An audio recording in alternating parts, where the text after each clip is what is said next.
Здравствуйте, дорогие товарищи! Извиняюсь, если я вас отвлекаю, но с вами снова Игорь Лесник. 1 декабря, по традиции для своего канала, я выходил в лес. Хотел кое-что снять интересное, но что-то там, друзья, и съемка не пошла, и ночевка не выдалась, и нервотрепка какая-то была. В общем, абсолютный бардак происходил на съемочной площадке, в общем, и, не получилось. Сегодня я проснулся с такой мыслью. Знаете, кто-то просыпается, у кого-то песня в голове какая-то играет, у кого-то, может быть, кадры какие-то из фильмов, из любимых. И у меня сегодня почему-то с утра строки из одной книги начали в голове болтаться. Так, я слово в слово не перескажу, но написано это приблизительно следующим образом. Он передвинул костер в сторону, убрал все угольки, на это место положил ветки с хвойными иголками, мох и, укрывшись телогрейкой, лег. Кто без подсказок узнал сразу, что это за автор, вы большие красавчики. Это написал такой замечательный автор, как Виктор Петрович Астафьев, земляк мой, красноярец. Он жил в последние годы в деревне Овсянка, недалеко от Красноярска. И я считаю, про природу, лучше так до сих пор никто и не писал. Про нашу местную сибирскую природу. Вот, и я думаю, почему бы не выйти и не заснять сегодня какой-нибудь видосик про костер. Ибо есть что рассказать. Как раз и совместить приятное с полезным. То есть и вам что-то интересное рассказать, может быть, для себя что-то подчеркнете. И я поэкспериментирую, потому что, возможно, этот костер в ближайшем будущем мне пригодится. Сильно афишировать не буду, но как и есть, в общем. Взял сегодня с собой боевую подругу свою. Надеюсь, ее видно. Значит, и, кто не знает, а кто смотрел мой канал давно, знает, как она работает, эта бензопила. Это Дружба 2, распиленная пополам. И со стороны, где распиленная, приделана самодельная рукоятка, перемотана изолентой, все. Пилит она не хуже, чем бензопила, действительно. Вот, и задача у меня сегодня немного модернизировать свой один костер, который мы с товарищем построили, когда немного сбились с пути, в общем. Не заблудились, сбились с пути, сходили за кедровым орехом и там собрали в дождь костерок, который, в принципе, я считаю, нас и спас тогда. Вот. И подруга моя боевая помогла с этим. Вот, и задача что, сегодня соберу костер, посмотрю, за сколько времени я его соберу, сколько он будет прогорать по времени. Вот. Костер будет наподобие Надии. Ладно, все, чаек допиваю и поехали.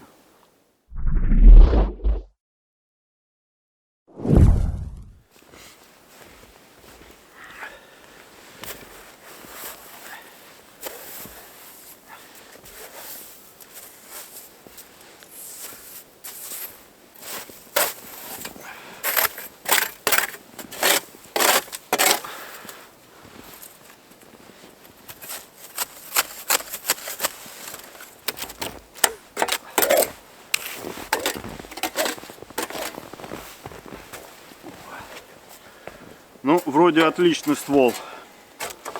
Так, несколько моментов хотел бы рассказать. Значит, сегодня ночевки я не планирую здесь, иначе я бы выбрал более удобное место, нежели чем это. Я бы выбрал, чтобы напротив ствола стояли какие-нибудь деревья, елочки, неважно, с помощью которых можно было соорудить там навесик, лежанку и так далее. Либо со стороны, вот где камера сейчас стоит, не суть, главное, чтобы напротив было. Ствол обязательно нужно выбрать, желательно, хвойных пород. Березовая не пойдет, потому что береза может быть оказаться, трухлявой, гнилой, а вы сами знаете, она как губка. И прогорит очень быстро, а нам не нужно, чтобы нижнее бревно сгорело быстро. Как определить породу древесины под снегом? Я вот сейчас шел по лесу, подыскивал местечко для съемок. Визуально так прикинул полянку и смотрю, там в середине этой полянки лежит ствол. Я еще не знал, какой породы. Подошел, копнул, она вся в мху. Обратил внимание в сторону макушки. ветки сосновые.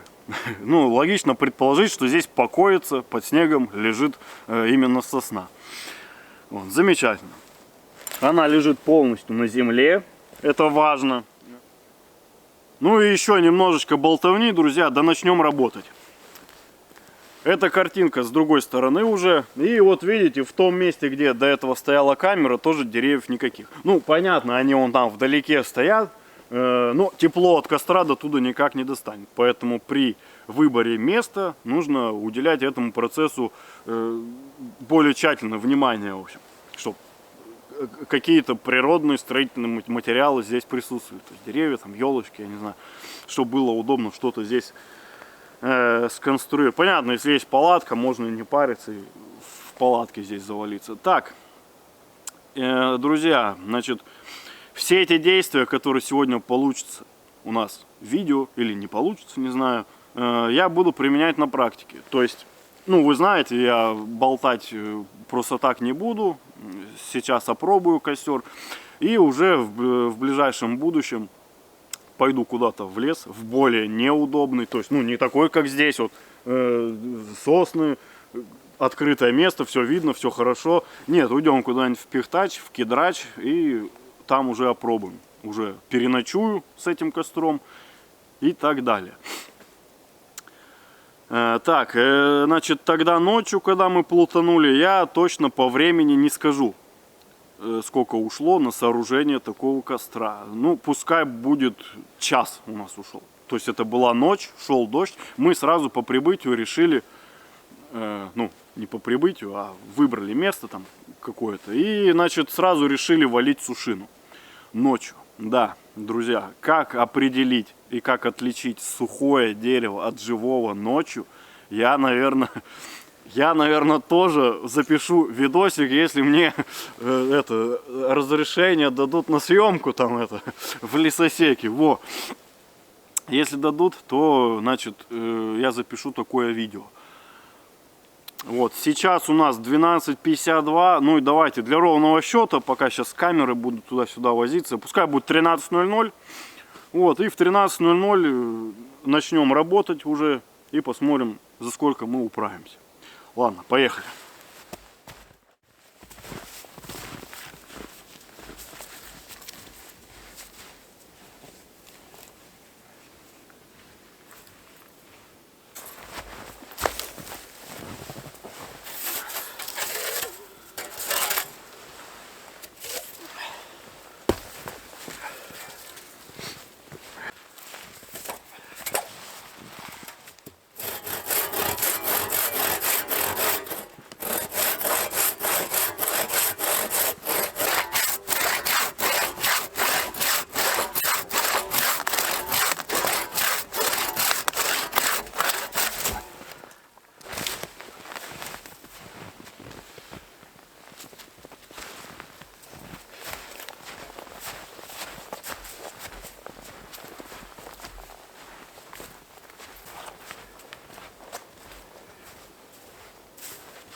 Что-то скорость работы маленькая какая-то. Надо чайку фирменного садануть.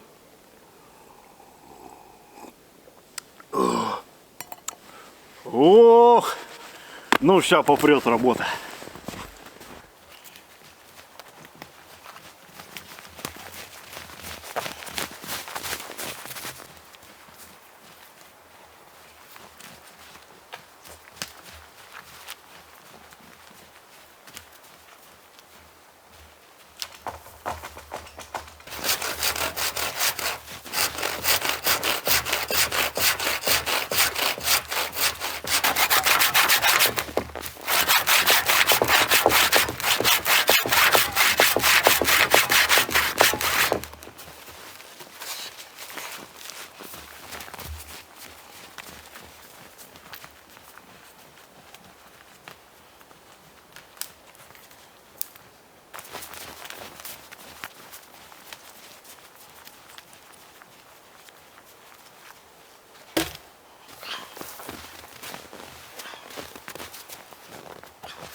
Вот тут совершенно другая скорость уже, а? Ай да чаек, ай да хорош.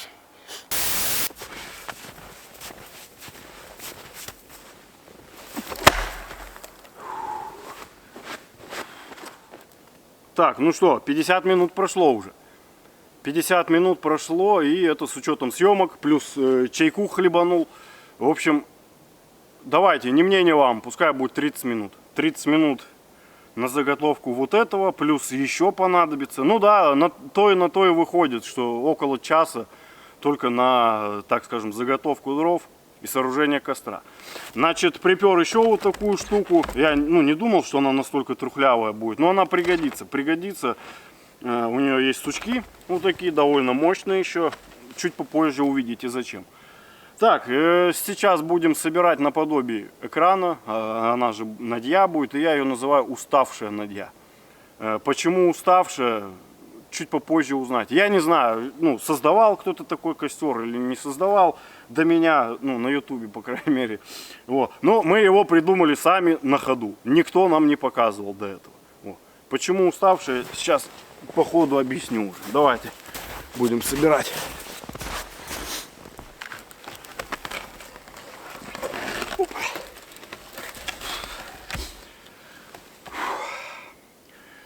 Сначала ложим, значит, самое толстое бревно. То есть по мере возрастания этой стенки укладываем, значит, сначала толстое бревно. Обращаю ваше внимание, абсолютно не нужно его чем-то закреплять. То есть, положили более-менее устойчиво. Если надо, что-то подложили, чтобы оно, прям сразу не падало. Хорошо, так, на сучок облокотилось. Опа. Вот так. И...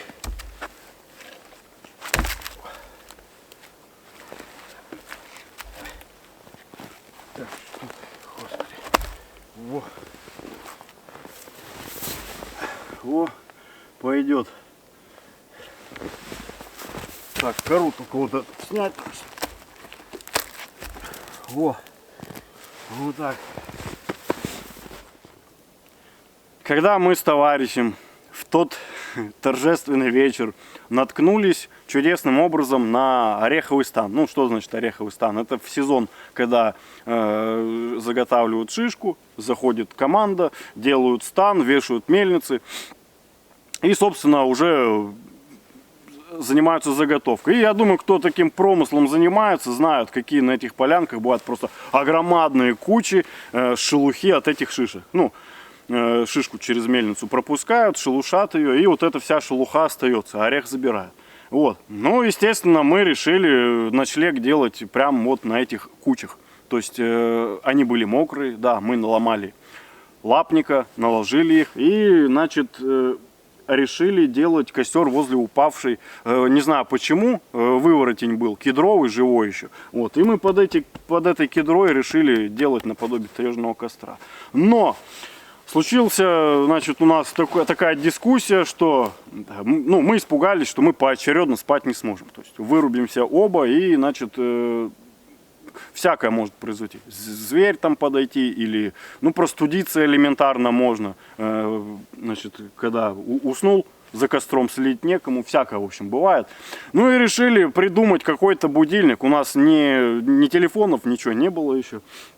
Я говорю, а что, костер горит, давай сейчас каких-нибудь наложим просто вот так, такой стенкой. Мы элементарно взяли по мере возрастания, сначала толстое положили, также тонкое. Смотрю, я так пошатал, вот прям как сейчас. Вроде стоит. Стоит. Я знал, что по мере выгорания бревна начнут падать. И так получилось, в общем. Ночью уже, значит, надья вот эта стоять устала.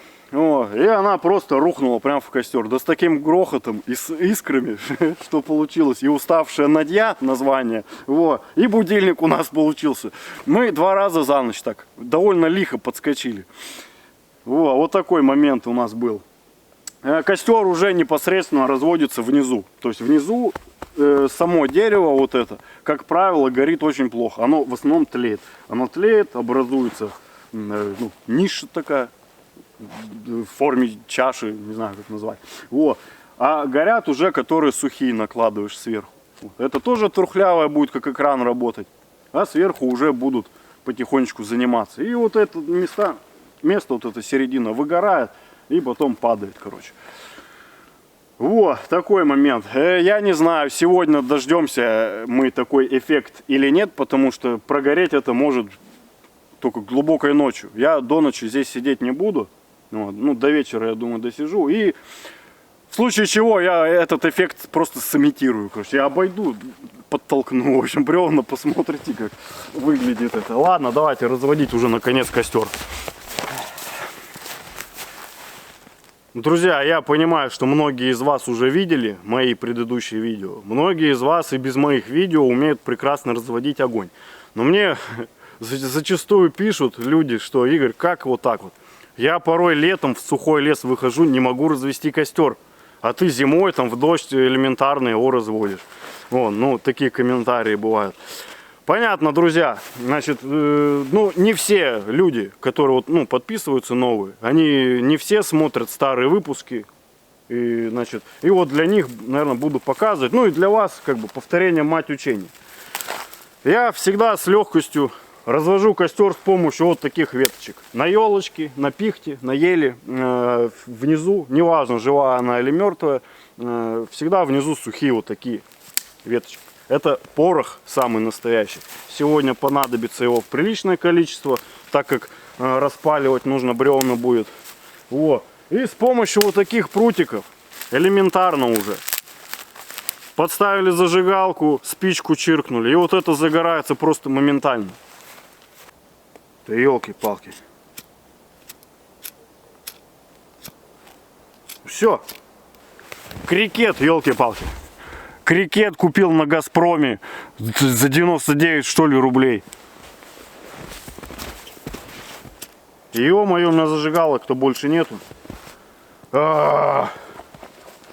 Фига, вот это фейл будет сейчас. Так, этот нож тут у меня, надеюсь, в языке. Пипец. Ой, ты мой родной. Ёлки-палки. Во. Ножичек это, вот, а вы все говорите, что там, нахрена там, блин, кремнем, что за извращение. Вот, или буквально на ваших глазах, елки-палки. Я хорошо снимать начал, а то я хотел, ну, разжечь, потом снимать. Все просто элементарно, зажигалка взяла и перестала работать. Не, вот, все, вот. Газ есть, все.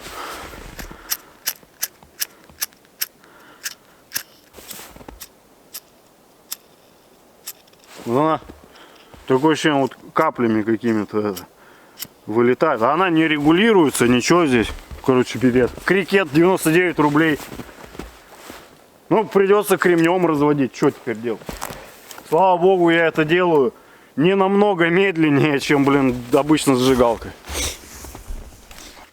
Сходил, добыл бересты маленько. И загвоздка разведения костра огнивом именно в том, что вот эту вот бересту, кору вот эту, которая мягенькая, вот эта пушистая, легкая, как бумажка, ее найти чуть-чуть сложнее, чем вот, ну, обычно вот такую, с какой-нибудь трухлявой березы наломать, вот она береста вам.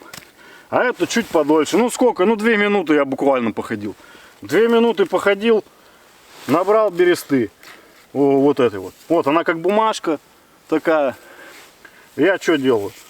Я ее перетираю вот так в труху. Она маленько распушилась. И вот это вот схватится от искры быстрее. Так, и давайте вот для прикола.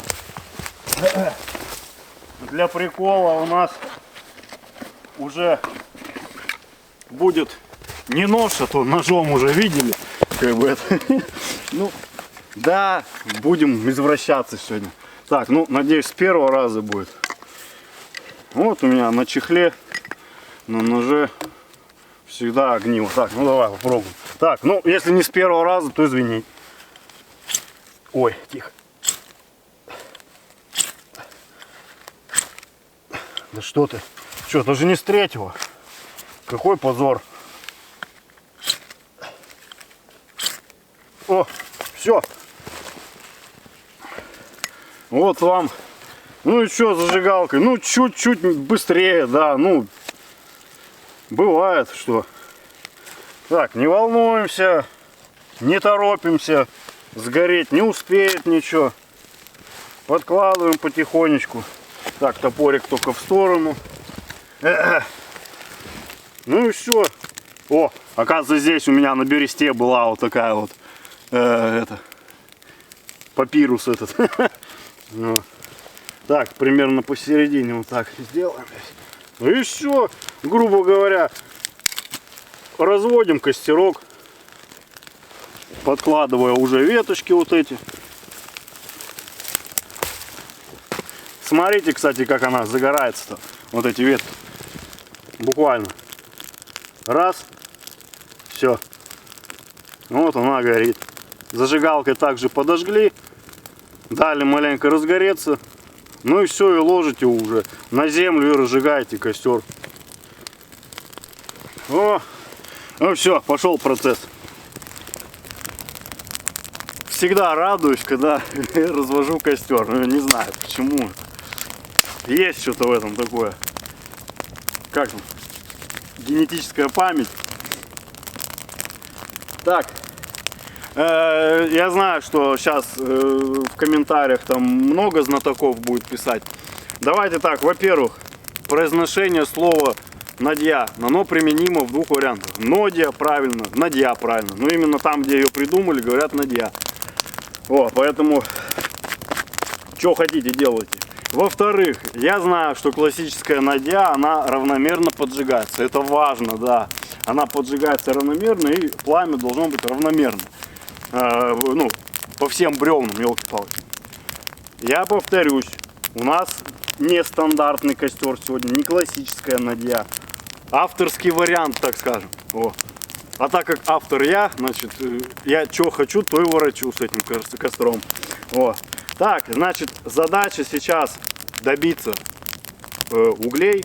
Я вот подкидываю сейчас палочки. Добиться хороших углей, чтобы вот это бревно маленько занялось, ну, начало тлеть. О, а потом уже на это место начнем закидывать, ну, посерьезнее дровишки уже. Кстати, о, чем хороша еще вот эта штука. Смотрите, буду сейчас ломать об нее палки, и она не рухнет даже. О. Раз, два, три. О, и видите, ничего не ломается, нормально стоит. Так, вроде время пока есть, дровишек каких-никаких закинул. И немножко еще важных слов хотелось бы сказать. Так, извиняюсь, если у меня сильно много слов вообще в видео в моих. Ну, я как бы никогда никого смотреть не заставлял. Просто говорю побольше, чтобы больше было чего подчеркнуть. Значит, данный костер, именно вот этот сегодняшний костер, который я показываю сейчас вот на ваших экранах, именно для зимних условий. Для зимних, когда лежит снег. Вот. Значит, летом такой метод вообще не сгодится. Объясню почему. Это бревно летом абсолютно и полностью начнет гореть туда вот вниз. Ну, сначала в ту сторону, где конец бревна будет выше. Вот. Ну, вон там он выше, возле камля, то есть в горочку. Туда вот вниз он идет. Значит, он в ту сторону начнет сначала гореть. Он полностью будет гореть снизу. Он стлеет до самых углей. Все целое вот это бревно стлеет. Вот. Зимой этого не произойдет, так как снег не даст распространиться огню. Вот.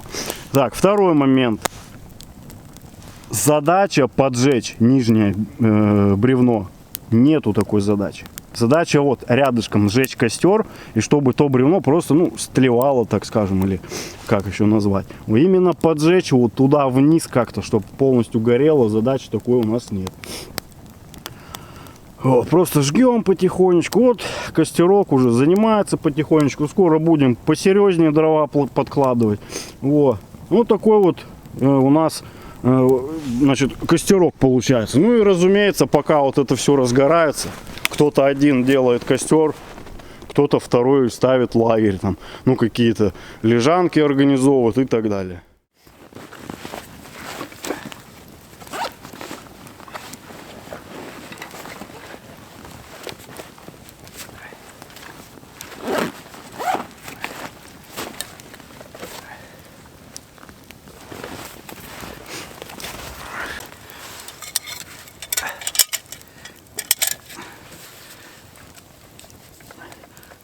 Термосок-то я, друзья, осушил уже, елки-палки. Сейчас я. Конечно, да, вокруг снега море, зачем ты принес воду? Ну, я так решил. Зачем дистиллированную воду пить, а? Много-то ее не попьешь, елки зеленые. Так, ну и так, тихо, не разливайся, как в предыдущем видео. Ну и посмотрим, за сколько она закипит у нас. Конечно, выгодно вот сюда поставить. Здесь-то вообще капитально закипит. Ну, я, пожалуй, поставлю вот сюда в угольки. Оп. О. Ну, потом скажу, за сколько закипело, если друзья не забудут посмотреть.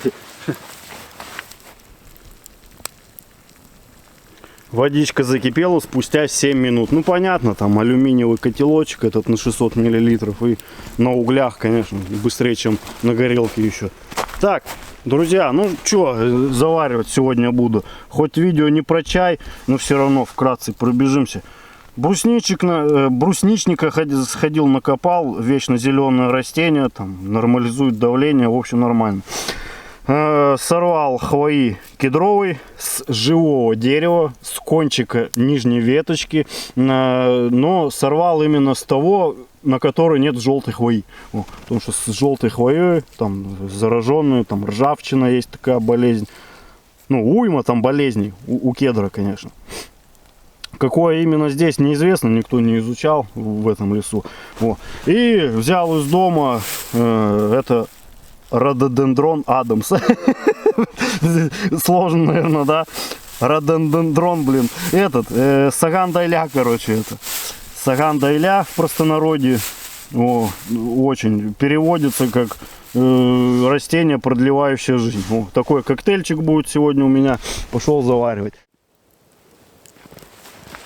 Так, ну вот он, ствол этот, который в самом начале спилили.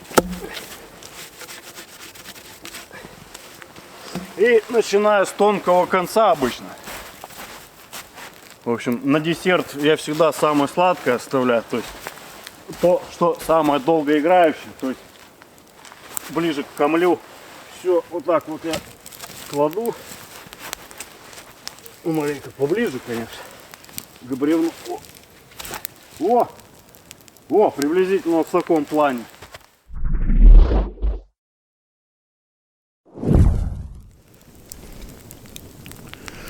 Я уже фонарик достал. Что-то, друзья, не могу я дождаться какого-то логического завершения. Видимо, придется сейчас имитировать падение бревен этих. Ну, что, я уже одно бревнышко вот это снизу, которое подвинул уже один раз. Сверху еще не двигал, но я его развернул маленько. Развернул, и что-то как-то оно туда легло. Поинтенсивнее огонь, в общем, стал. Можно еще вот сюда, например, бревно положить торцом, ну, сюда. Вот так. Вот так вот положить бревно одно, например. Еще как-то извратиться можно. Ну, тут я уже думаю, мысли вам подкинул. Там уже можно изобретать до бесконечности. В общем. Так, и прогорело это само бревно. Ну, прогорело это сложно назвать. Вот, вогнутость это вот, ну, чуть-чуть увеличилась. Все. Верхняя так тлеет потихонечку. Потихонечку. Ну и очень долго это будет гореть, друзья. Очень долго. Но желательно, конечно, побольше дров заготавливать все равно на ночь. Чем больше дров, тем лучше. Лучше пускай останется, чем не хватит. Так, ну что, допустим, у нас костер и бревна сверху достаточно прогорели, стлели. Падать он будет, друзья, именно в сторону костра. Ну, я надеюсь, не надо объяснять почему. Вот, он прогорает, и происходит следующее. Начинает надламываться нижнее бревно, которое вы положили. Не нижнее, которое на земле, а которое вы положили. Вот, оно обламывается, и происходит следующее. Раз. О, видали что? Ну, на самом деле, не так красиво все ложится. Вот. О, ну зато сейчас какой шикарный костер, елки-палки, образовался. Еще сверху бревно. О, и будет вообще капитальный костер. О, но на самом деле, вот это бревно, которое падает, оно напополам ломается. Оно напополам ломается. И все, эти части просто собираете, просто ложите в костер. Получается еще 2 лишние дровины. Ёлки-палки. Сатана разбушевалась, блин. Ни хрена жарит. Так, что у нас, значит, получается? У нас есть одно длинное бревно, есть второе длинное бревно, есть как минимум одно перегоревшее пополам второе бревнышко, вот это, которое мы тоже складываем сюда. И это не точно, но верхнее бревно целое. У нас тогда целое оно осталось. И вот это целое сейчас осталось, поэтому я думаю, оно всегда будет сверху целое после того, как упадет. Все, и грубо говоря, вот заново сложили. И сейчас вот эта штука, когда разгорится, я вас уверяю, тут будет абсолютный ад. Может быть, даже жарче будет, чем в аду. Вот. Извиняюсь я, друзья, что такой видосик получается. Вот, без ночевки. Но в скором времени пойду на практике, покажу уже.